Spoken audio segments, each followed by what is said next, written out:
Hello student. आज हम लोग हिस्ट्री का एक टॉपिक देखने वाले हैं जिसका नाम है reason for the success of British. इससे पहले वाले टॉपिक में आपने देखा था ब्रिटिश अपना विस्तार कैसे करता है, भारत में अपना एक्सपेंशन कैसे करता है। आज हम लोग देखेंगे कि वो एक्सपेंशन क्यों कर पाता है, क्या इसके पीछे रीजन थी। ठीक है, चलिए स्टार्ट करते हैं। There was an absence of strong leadership. इसका मतलब क्या हुआ कि जब वो भारत पर राज कर रहा था तो भारत में स्ट्रॉन्ग लीडरशिप, भारत का अपना राजा कोई नहीं था सेंटर पे राज करने के लिए। With the decline of Mughal and there was no strong leadership in India to check the activities of British. मुगलों के पतन होने के बाद, मुगल का जब पावर खत्म होता चला गया, उसके बाद सेंटर में भारत यानी कि भारत पे राज करने वाला इंडियन कोई नहीं हुआ, जिसके कारण उसको एक चांस मिल गया।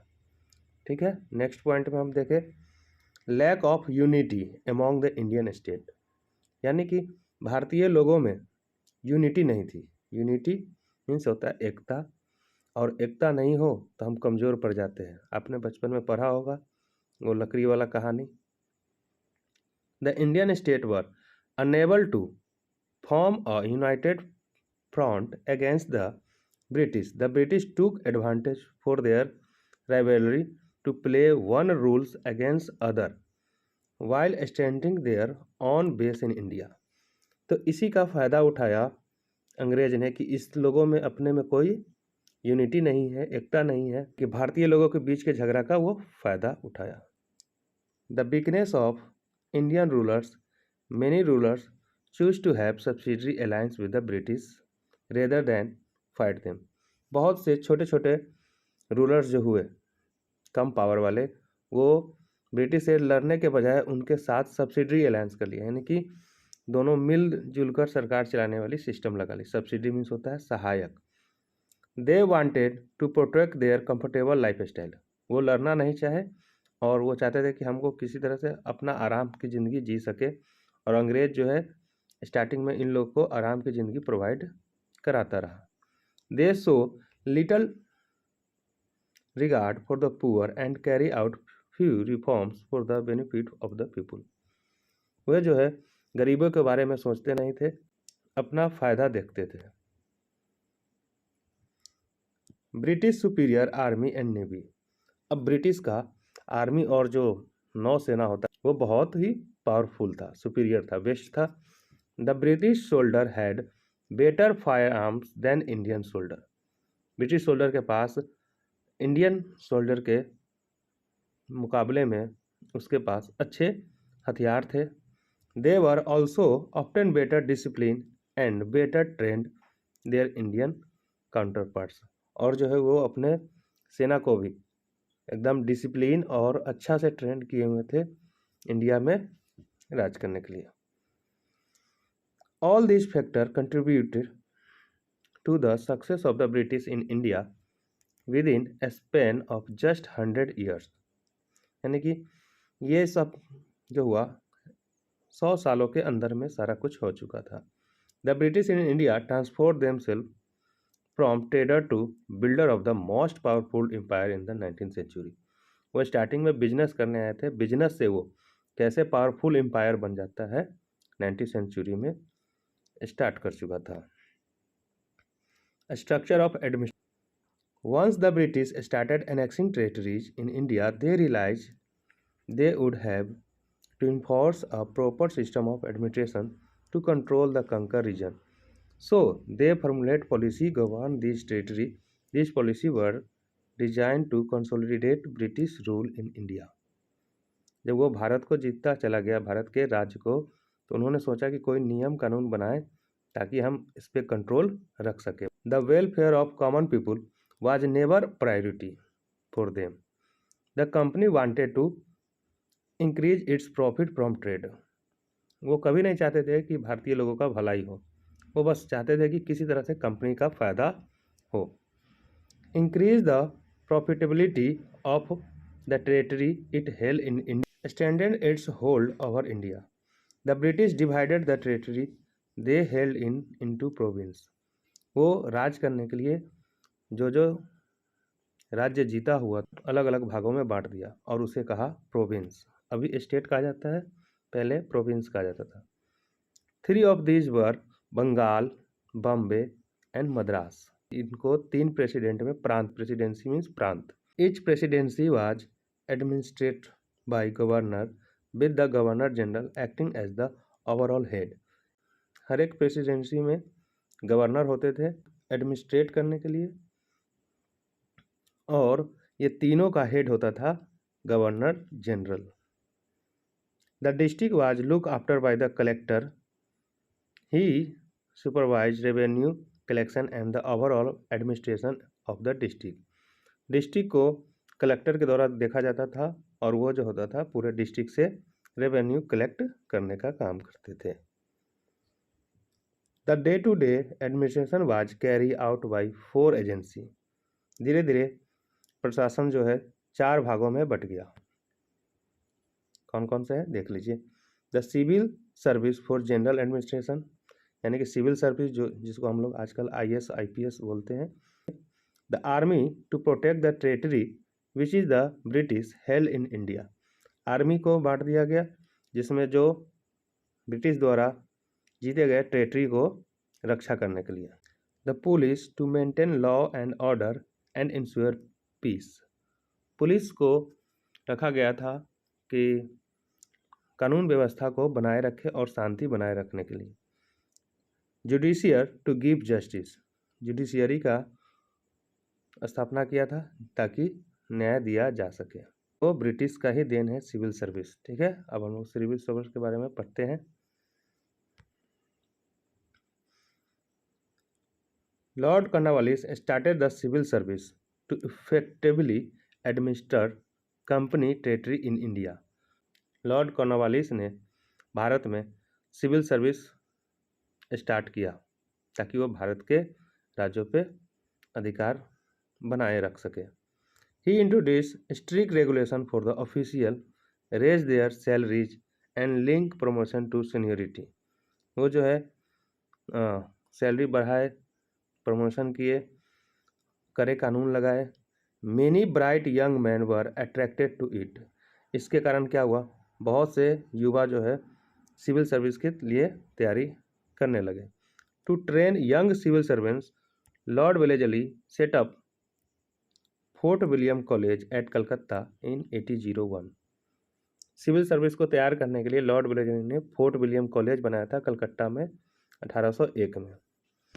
The East India College in England was another institution which train the young recruit. और इसके अलावा इंग्लैंड में भी इसकी तैयारी कराई जाती थी जिसका नाम था East India College. Lord Cornwallis के बारे में जानते हैं थोड़ा। Till 1853 the civil servants were nominated by the director of company. After 1853 civil servants began to selected through the competitive exam. पहले जो था 1853 से पहले जो कंपनी का डायरेक्टर होता था वो सिविल सर्वेंट को सेलेक्ट करता था, लेकिन 1853 के बाद सिविल सर्वेंट का एग्ज़ाम होने लगा, competitive exam. It was difficult for Indians to get selected. अब इसमें भारतीय लोगों का सिलेक्शन होना बहुत ही कठिन था। क्यों था? The examination was held in London and very few Indian could afford the cost of travel. क्योंकि एग्ज़ाम जो होता था लंदन में होता था और भारतीय लोग जो होते थे कुछ ही लोग जो है इंग्लैंड जाकर एग्ज़ाम दे पाते थे। The medium of expression was English which was foreign language to the Indians and the maximum age for competitive was very low. Civil service का एग्ज़ाम इंग्लिश भाषा में होता था, एक जो कि फॉरेन लैंग्वेज है इंडिया के लिए, और इसमें जो है मैक्सिमम एज जो है सेलेक्ट होने के लिए बहुत ही कम था। कम ही उम्र में ये एज ख़त्म हो जाती थी। चलिए आर्मी के बारे में देखते हैं। British army in India consisted largely of Indian soldier called sepoy from Hindi word sipahi. The officer were however all British. इस ब्रिटिश आर्मी में इंडिया का ही लोग जो होते थे, जो सोल्जर में होते थे, जिन्हें ब्रिटिश लोग सिपोए कहते थे, जबकि हिंदी में उसे सिपाही कहा जाता था। लेकिन सिपाही में भी हेड कौन होते थे? सब ब्रिटिश के ही होते थे। The sipahi were better paid and had better working condition than soldier belonging to the Indian rulers. अब इसमें क्या होता था, इंडियन रूलर के जो सैनिक होते थे अपना, उससे ज़्यादा पैसा देता था ब्रिटिश आर्मी। पैसों की वजह से वो ब्रिटिश का साथ देते थे। वो जो लोग थे, मर्सिनरी एक वर्ड है, मर्सिनरी मीन्स होता है पैसों के लिए कुछ भी कर लेना किसी को। They would serve anyone who paid them well, यानी कि वे उनके लिए काम करेंगे जो पैसा उन्हें अच्छा देगा। They lack sense of nationalism, उन्हें राष्ट्रीयता का भावना नहीं था। And were willing to fight Indian state, और इंडियन स्टेट के लिए ही लड़ने के लिए तैयार हो जाते थे क्योंकि उन्हें पैसा मिलता था ब्रिटिशर्स के द्वारा। But they also lack of sense of loyalty to British, loyalty उनकी खत्म होने लगती है। The sepoy were once who led the revolt 1857, ये इसी के कारण क्या होता है 1857 में सिपाही विद्रोह होता है। पुलिस क्या है? The British need an efficient police force to ensure law and order.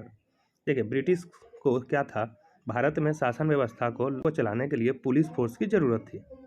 तो इसने इसके लिए क्या किया? Lord Cornwallis created permanent police force in India.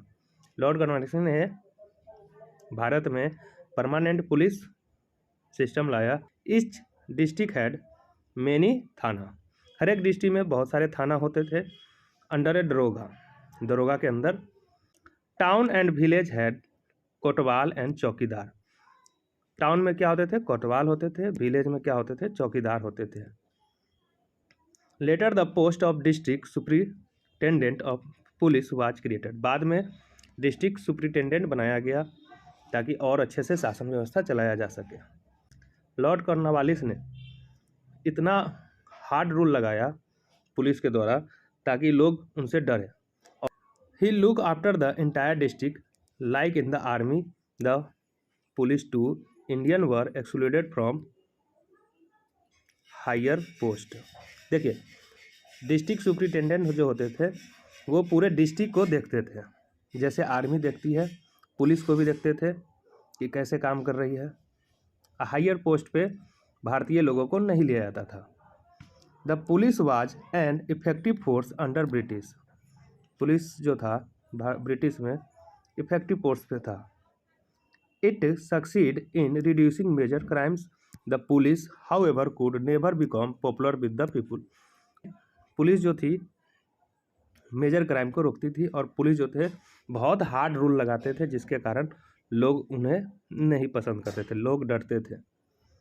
The lower rank policeman in particular were unsympathetic, oppressive and corrupt. जो lower level पे होते थे पुलिसमैन वो क्या होते थे? करप्ट होते थे और लोगों को दबा के रखते थे। The judiciary a basic function of government is to ensure that people obey the law. Judiciary क्या होता था कि सरकार द्वारा बनाए गए कानून को लागू करवाने के लिए फोर्स करती थी। When the British started administering part of India, they initially continued to apply Hindu law and Shastra and Muslim law for Shariat, while judging case involving marriage, property, adoption, etc.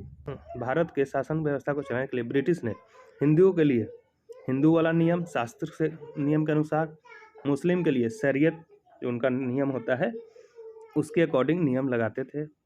Hindu विवाह से संबंधित कोई भी समस्या होती है तो हिंदू विवाह नियम के अकॉर्डिंग उसको सजा दिया जाता है और मुस्लिम में मुस्लिम की तरह।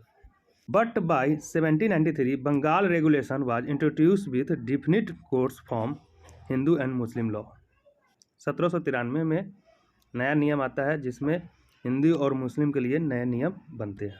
This Bengal regulation was translated into Indian language for all to understand and this was the first time. देखिए, बंगाल में जो नियम लगाया था उसको सभी भारतीय भाषा में ट्रांसलेट किया गया था ताकि सभी को समझ में आए। In India that set of written law came into existence. भारत में पहली बार रिटेन लॉ आने लगा। By 1833 India first law commission was establish to codify the law system. 1833 में पहला नियम आया। This commission compile the Indian penal code IPC and establish principle of rule of law. और ये जो नियम है IPC जो अभी भी लागू होता है, इंडियन पेनल कोड, जो उसी टाइम आया था। This apply to Indian only while the British had separate code. ये भारतीय पे अप्लाई किया जाता था स्पेशल कोर्ट में, सेपरेट कोर्ट में। However, it is fact that by these measures the British introduced a uniform code of law for the whole country where everyone irrespective caste और creed was treated equally। सभी cast के लिए लागू कर दिया जाता है, चाहे वो भारत के किसी कोने से हो। The British had come to India as a trader, soon they become conqueror। British जो है भारत में आया था बिजनेस करने के लिए, और धीरे धीरे वो क्या बन जाता है, कंकरर बन जाता है। कंकरर मीन्स शासक, विजेता। By the middle of the 19th century the British were supreme power in India as a large part of the country was under their direct rule. 19th century के मिडिल तक ब्रिटिश जो है भारत में large power बन जाता है, supreme power बन जाता है। The few kingdom that remain independent were indirectly under British influence. कुछ जो है राज्य बचे होते हैं वो भी इनडायरेक्ट रूप से ब्रिटिश के ही अंदर आते रहते हैं पावर में। इंडिया वाज दस टर्न इनटू ब्रिटिश कॉलोनी, और इसी के कारण इंडिया जो है ब्रिटिश कॉलोनी बन गया। होप है आपको अच्छा लगा होगा। देखने के लिए बहुत बहुत धन्यवाद। Thank you.